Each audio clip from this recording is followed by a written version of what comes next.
This is an interview with Valentine Narvey, a longtime Subud member helper in the Toronto, Canada area.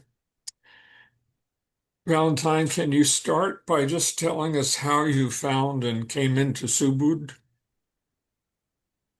Yeah, it goes back. The connections with Subud actually go back quite a ways in my life because my family moved down to Raleigh, North Carolina when I was 5, so my dad could continue his second, third, and fourth year of engineering studies. And I was going to school down there. And we had a family friend who was single who used to come over and babysit me when my parents were busy. He had a hobby when he was a kid of collecting Oriental antiques, apparently. And he turned out to be a fellow named Rudy, also called Swami Rudrananda. And so when I was older and I decided to go to Israel for a year to kind of connect with my roots, I got in touch with Rudy, who was now living back in New York, and he arranged for me to billet with a young guy who was 2 years older, who had an apartment in Greenwich Village, and his buddy turned out to be a first cousin of Darlene Kay. Um, he and his buddy used to take me along because I was only 17 and I was underage for Subud, but they would take me to the Subud Hall in New York City 3 times a week, 3 times. In other words, I was there 9 times, taken to Subud, New York, and left in the waiting area while the men went upstairs right over above my head and did Ladahan, and the ladies were somewhere else upstairs.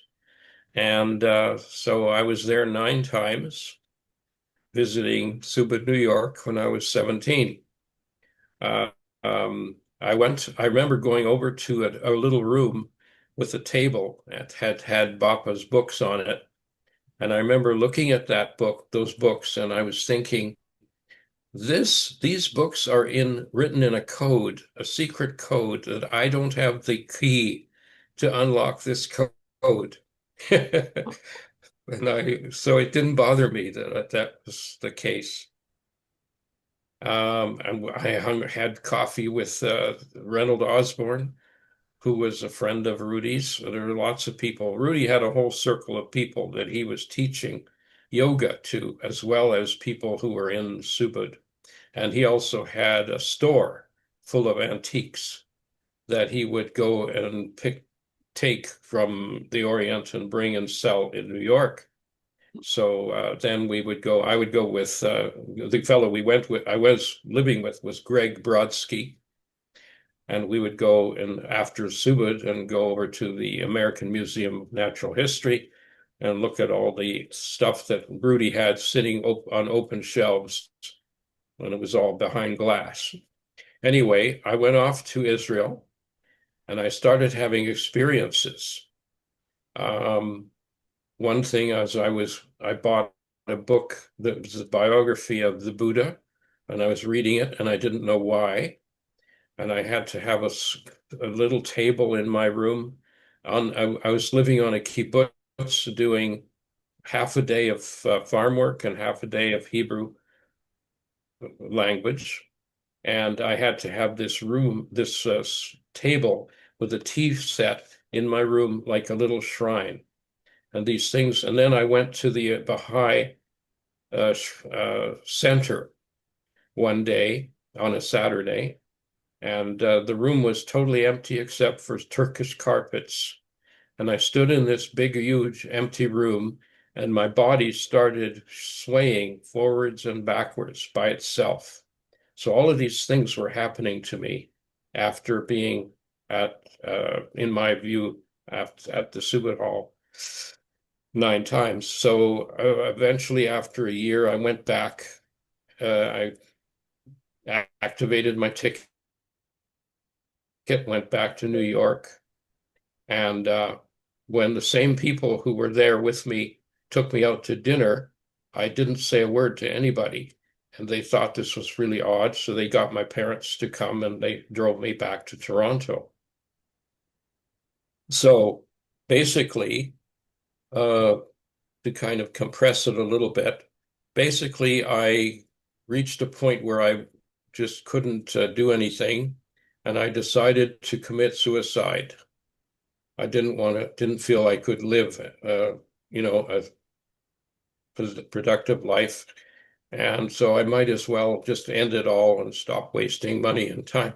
So I was standing in my room and I stood there and I said in my mind, who cares if I live or die? And I heard a voice that said in my mind, I do. And it was Jesus. So that was, yeah. Uh, and then I was allowed to see three things in an experience. I was shown three things. The first thing I was shown was God exists, and I was actually allowed to see way off in the distance where God lives.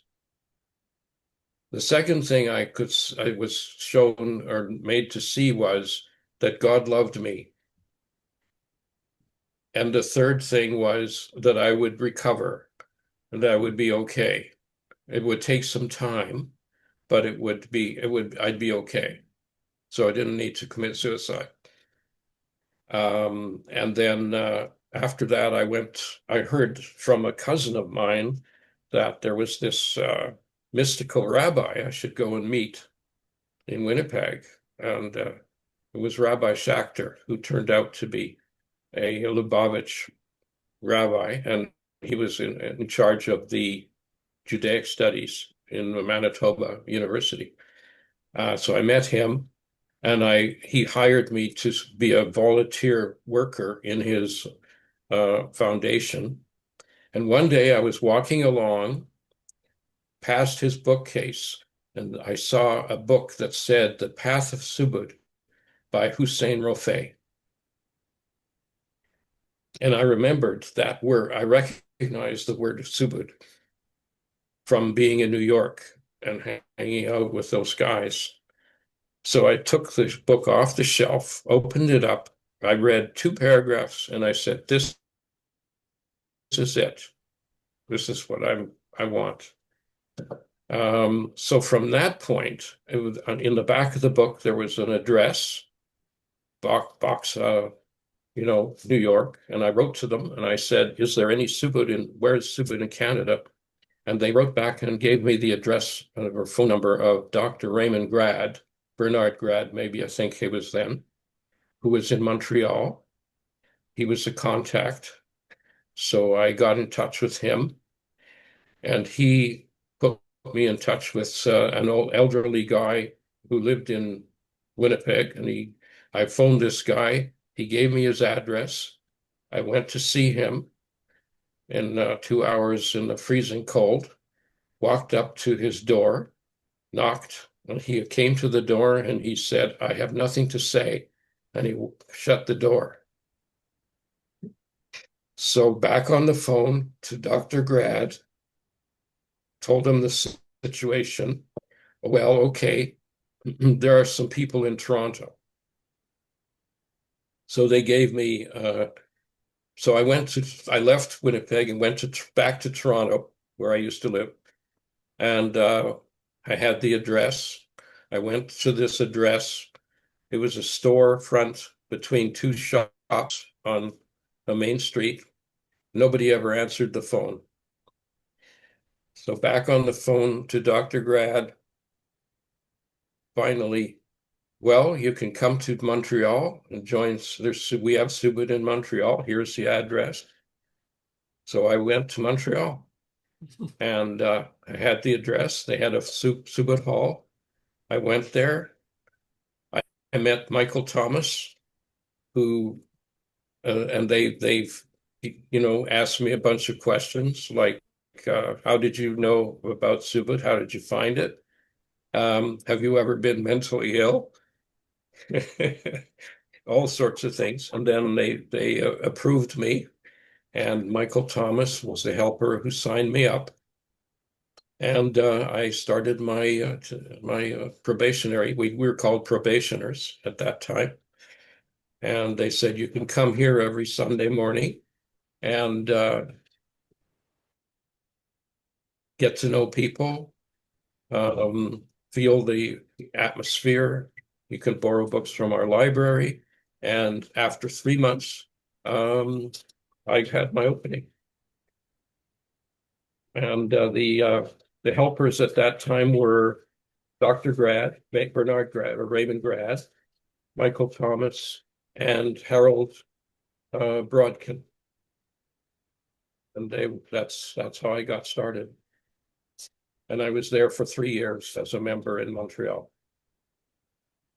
And how was the opening for you? The opening.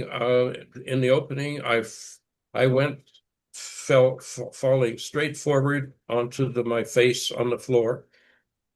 I wasn't hurt at all, and I was moving around, and I could hear other people singing notes, musical notes, and I started. The same notes began coming out of my throat, and it was phenomenal. And after when the opening was over, I remember just sitting there for a few minutes, trying to just collect myself. And they just waited quietly for me to leave. It wasn't nobody said welcome to Subud or anything like that. They just waited for me to leave so that I guess so they could do their cleansing as helpers. But it was amazing and phenomenal. Actually, I had movements and experiences right from the first day. Any particular experiences that stand out to you? It was mainly two things. First is right away. Like I say, I just went straight, fell forward, right onto the floor, and landed on my hands. No, I wasn't hurt at all, and I started just moving around, moving my legs and my arms, and I could hear people singing vocalization. The notes they were singing, I started doing it myself without trying to do that, which was interesting because I came from a music background a little bit. So that's what happened there. And I kept having experiences later on as well. Like I could, I would go to the movies, and I could stand in line beside people who were waiting to go to the movies, and I would look at someone and I suddenly knew their whole life. Oh, this is the cat. He's on my desk here. So yeah, so I started having experiences like very quickly. Were you able to meet or be around Vapak very much? Yeah, let me just put the cat down here. Bappa came to New York City in Expo during the year of Expo 67. So that was 1967. So a group of us drove down to New York to see Bappa in 1967. That would have been I guess maybe 2.5 years after I joined Subud. Um, he wasn't in Montreal before that I knew of, but in New York he was there for a couple of weeks.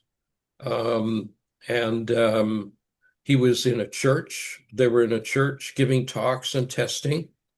And we had also Ladahan in a kind of 50s building that was the men were in the lower half floor and the women were above us on the floor above.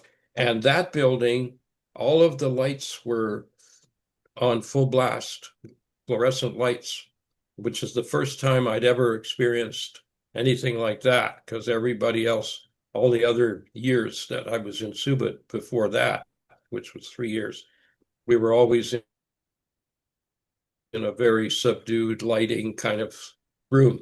But New York, they had these lights on. Anyway, that experience I wrote about in the book Extraordinary Man, because that experience I had very, very strong light of hand. I felt like there was this force that was making me bend backwards.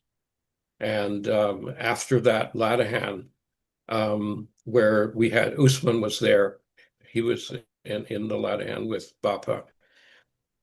And after that, I my my experience of about the lower forces, the way I describe it, stopped for 18 hours. I was going around looking at everything. Let's say, for example, I would look at something that was colored blue, and I would see the blue color coming from this object that was blue. And then I would observe inside myself, there was something in me that recognized the blueness, but the two places where the blue were located couldn't meet, they couldn't join. And everything that I did, whether it was smell, taste, object, shape, everything tried to come towards me and meet in the middle and got stopped. And that went on for 18 hours. It was really, really unusual and different. And then it ended after 18 hours. So that was an experience I had in New York. Was that the only time you were around Bapak? No, we were there. I mean, we were there the 2 weeks, and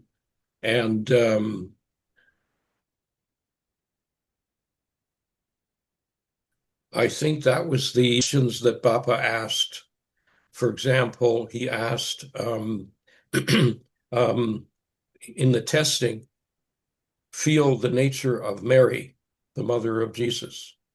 And that was incredible. I've never experienced anything so pure and holy as that experience, that test.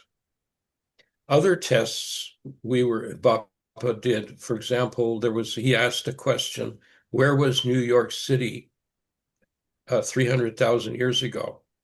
I did not get anything for that question at all. And Bapa gave us the answer. He said New York City at that time was underwater. And another one was, how tall were human beings 90,000 years ago? Again, I did not get anything myself in that test, but the answer was given to us by Bapa. People were 9 feet tall at that time. So that's what happened there that I remember very clearly. So, how has being in Subud affected your outer life? Oh, quite a bit. Yeah, even it made me feel like I had found a place where I felt belonging inside, within myself, which was really nice to have that. Um, and at the same time, there were, some of my old friends or some of the people I knew, even relatives, did not understand anything about what I was doing. And so sometimes in some situations, I would lose contact with them or not have the same kind of relationship as before. And I just got used to that because some places, some people you belong with, and some people you don't. Yeah. So I was in those for quite a number of years. We were involved in at least twice a week, sometimes three times, a lot of hands a week. But we were pretty busy. And I got involved right from the beginning in Montreal in helping. I was a student. I didn't have any money, but I wanted to contribute something. So I got involved in typing uh, the membership list or doing whatever people needed, cleaning the carpets, anything that would help out. I felt happy to get involved with. Any other experiences that stand out particularly for you? Well, after 3 years, I moved back to Toronto, where I was originally from, and I got to know some people there just at the time when they were getting involved in putting up with some of that sort of thing, and got to know some. I was one of the, in the Montreal and in the Toronto group, I was one of the younger members. So I got to know the younger people as well as, but they didn't seem to, people didn't make a big thing out of the differences between young youth and age, old age. We all got along. Yeah, I remember that too. Hmm. So then in Vapa was in Toronto a couple of times, and Virendra Vatachi came and gave talks, and Mass Prio was there, and uh, uh, a movie actress, Bartok, Lina Bartok, she came. And I went with the Burkes, were a family that I got to know, and we went down and went to Skymont and spent a weekend there. And then in 1968, which would have been 4 years after I joined Subud, I went out to Vancouver, and Bappa was going to be in Vancouver there. So we saw him for 2 weeks there, and Latihan and testing and everything. And then I stayed in Vancouver for 3 years, living there. So, and then I came to back east again. Um, Anything else that you can think of that want to share? Uh,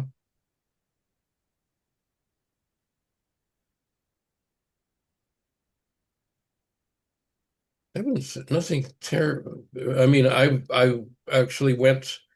Um, I spent 20 years in Alberta because I was hired as a teacher to work out there in a native reserve, and I moved to Edmonton and worked as an instructor there in computers.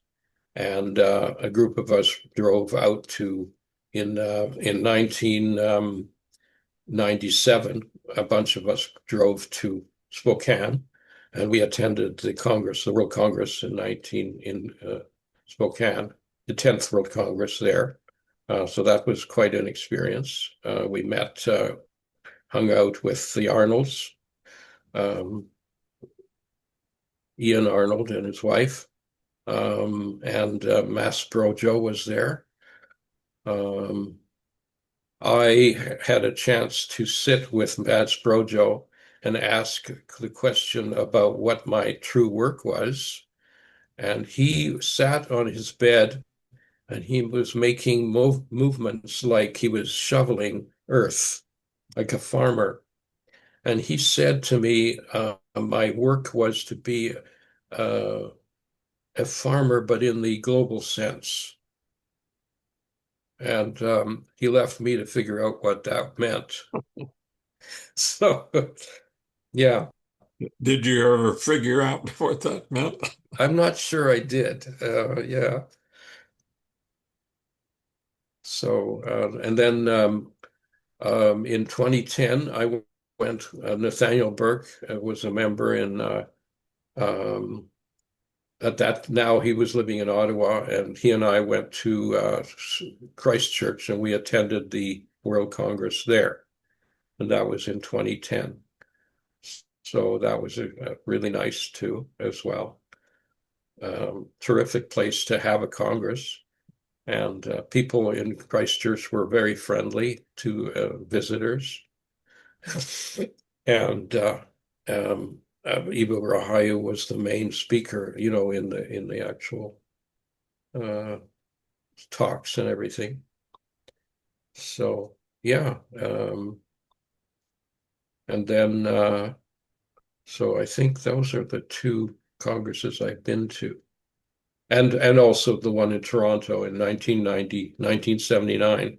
I was there because I was living there, and that was held in Canada. And in all these cases, is there any kind of spiritual things that happen to you that stand out in your mind? Oh, um, oh gosh. Well, yeah, they were very much spiritual experiences. Um, the one in Toronto was we had Bapa was there at the convocation hall, one particular spot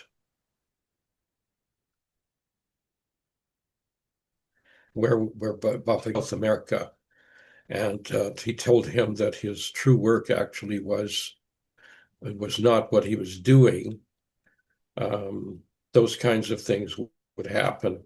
Um, I was not really oriented towards normal kinds of work too much. I was more focused on my inner experiences and that sort of thing, and being a student. So there were all kinds of things that took place to other people. The one in New York was phenomenal because we were there with Bapa and Usman, um, having these amazing tests. Like for me, testing was the treat of being in Subud. They were the special treat. Uh, we were doing our work, every Ladahan, digging away, uh, doing our clearing, purification, everything like that. Fine, and we were, of course, once a year, fasting, or I while I was doing it, and then but testing was absolutely the questions you never knew what we were going to get, and they were just amazing. If you could receive the answers, they were unbelievable. They were beautiful. So I really cherished those things. And I still enjoy testing, even though it's not quite the same. Well, I don't have any other questions, but if you have anything else you would like to share. Uh, well, yeah, I guess there was just one thing, a really minor thing, which was that sometimes you see people give up on Subud or walk away. And I used to wonder to myself, how on earth can anybody who really can experience the Ladahan uh, stop doing Ladahan and give up on it? How can they do that? And it's very hard for me. Was hard for me to figure that. Although, of course, I've seen, especially meeting new people and everything, that people, not everybody has the same experience in when they get opened. Um, but um, it's there's a lot of work left to do in Subud in order for us to really get to where we are supposed to be. That was what I took away from that. How about your So family that's about it. life? Yeah, my oh yeah, my dad was always I would ask my parents, especially my dad, would you like to get opened, And he would say, well, I'm busy with my career. I'm busy working. So then when his career was finished and he retired, I would ask him again, and he would say, well, I'm busy with my retirement, volunteering, and he was always busy with something. And finally, he was basically dying of cancer. He was in the hospital and he couldn't talk. He was lying in a bed, and I asked to be left alone with him, and I opened him. And we did Ladahan a couple of times before he passed away. And my mother, uh, we were at the Subud Hall in Toronto. My mother had partial dementia at the time, but she was sitting there, and I would leave her there when I was busy doing Ladahan. And one day, she was sitting looking at the two women helpers. They were sitting at a table having a meeting, and she walked over to them and she said to them, "I want to do what you're doing." So they opened her. So both my parents have been opened. Uh, it feels hugely different and easy, much better than it was before. I feel so grateful for that, actually. It's wonderful. I think, and I also discovered I have a second cousin who came to Subud completely separately from me out in Vancouver. He's passed away since then. His name's Golan, and he's gone. He passed away, but it was nice to know him for a while. So yeah, there was some experience. And then there are other people in my family who tell me you belong to a crazy cult. So, so you get all kinds of reactions. Yeah. Well, thank you, Valentine. I appreciate you doing this. And Hmm.